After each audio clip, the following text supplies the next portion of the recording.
going to read just what I've seen, what people have been putting on Reddit recently, stories, and talk about that. All right, let's get into it. The first one, and I'm going to back up here. First, before I start reading, get a little comfortable, get my mind right.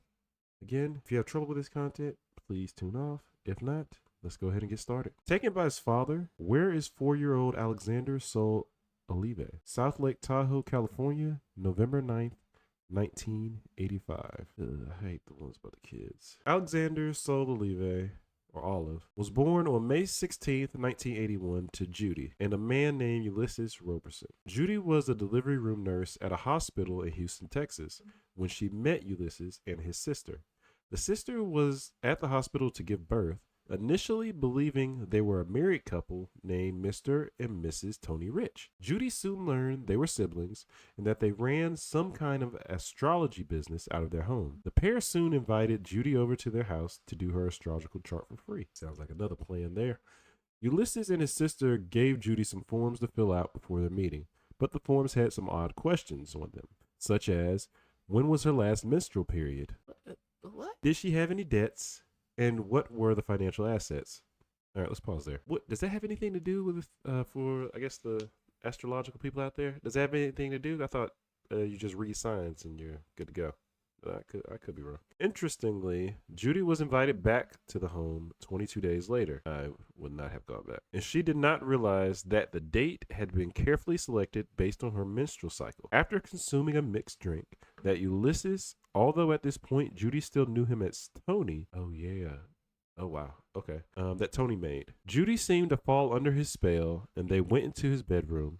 While this encounter in the bedroom began as massage, it soon led to a sexual encounter. So basically the R word. All right. At this time, Judy had no idea that Ulysses wanted to start a harem-like cult who had lured several other women into abusive relationships. So let me pause it there for a quick second. So let me get this right. So is the sister in on this too? Because like what's going on? Because it said they both ran the business together, but is he doing this by himself? That's weird. However, by this point, Judy was already pregnant and had already moved in after running out of gas during a manic episode. All right. Unfortunately, not everyone is able to or has someone they can call for help, especially if they're paranoid. That is interesting.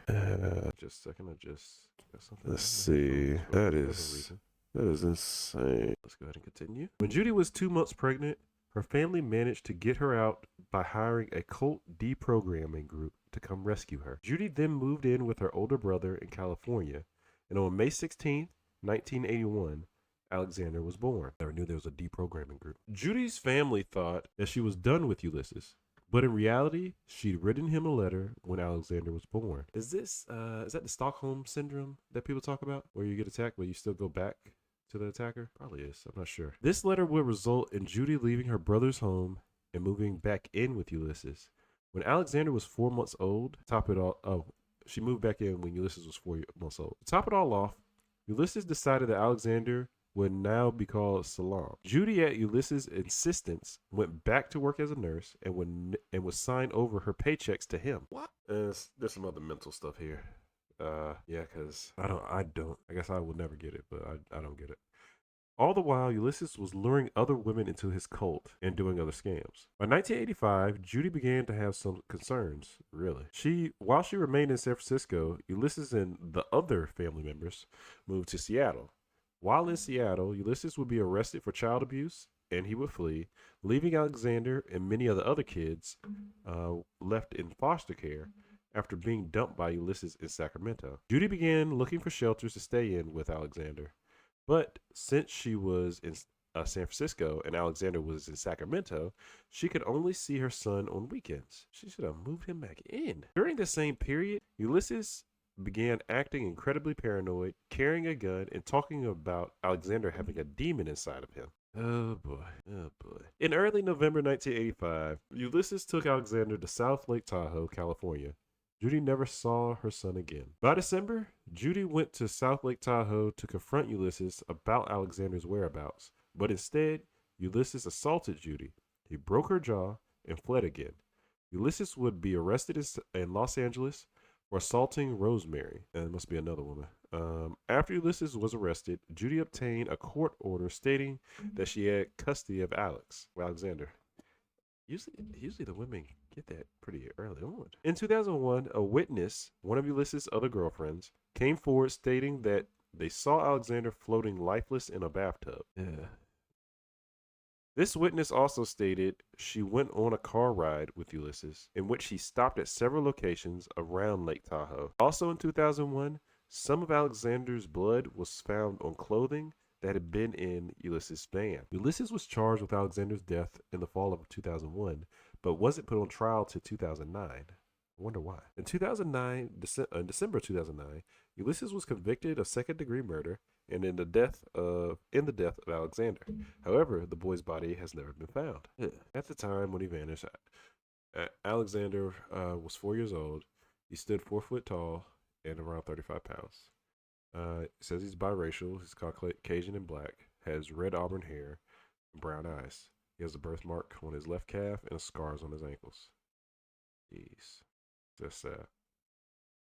Yeah, the ones about the kids. Everybody on here is sad, but I hate the ones that have to deal with kids. Anything to do with kids. It's just terrible. It says one of the comments under put. Before I get to the comments, actually, yeah, that dude should just rot in the jail for the rest of his life. I don't understand why it took so long. I'm unsure why mother couldn't see this. I don't know, because you would hope that the mother just, you'd look out for the best interest of your child and you could see this man's not right. But I guess she might not have been all there either, because she went back to him after the fact. So yeah, she probably needed some therapy too. Some comment under here says someone I know thought their kid was possessed and drowned them in the bathroom as well. The only difference is he tucked him into bed after and eventually turned himself in. He got an easy sentence and was right on Tinder once he was down to like weekend supervision. I don't understand how you do that to a kid and you're able to see the light of day ever again.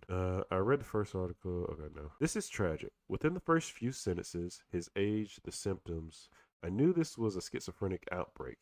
It's unfortunate no one intervened and they didn't go to court quicker to have custody altered. He sounds like a lovely person who had a mental outbreak. Who sound like a lovely person? He's not talking about Ulysses, is he? Ain't no way Ulysses sound like a lovely person. Unclear why he was released. Yeah, he's talking about Ulysses. Ain't no way. Unclear why. Oh, no, they might be. Unclear why he was released and allowed to go back on Tinder. Oh, we're talking about the other comment. Ooh, I was going to say, ain't no way. Downfall of our court system. He still needs to be supervised for a long time to assure he's on the correct medication and adhering before he has any more children. Man, they put in a perfect world. I don't know. I have different feelings about that. I don't think they should be able to see the light of day. Schizophrenic outbreak or not, they should either stay in that sane asylum or you rot in jail. I don't agree with that. Yeah, somebody put Ulysses would be arrested in Los Angeles for assaulting Rosemary. We have no idea who Rosemary is. Oh, somebody said according to the links, Judy's name was actually Rosemary Judith. All right, that makes sense because that was very hard to decipher in the story. And I'm trying to see if there's anything else worth mentioning, but. Yeah, this is just a sad scenario that just took place.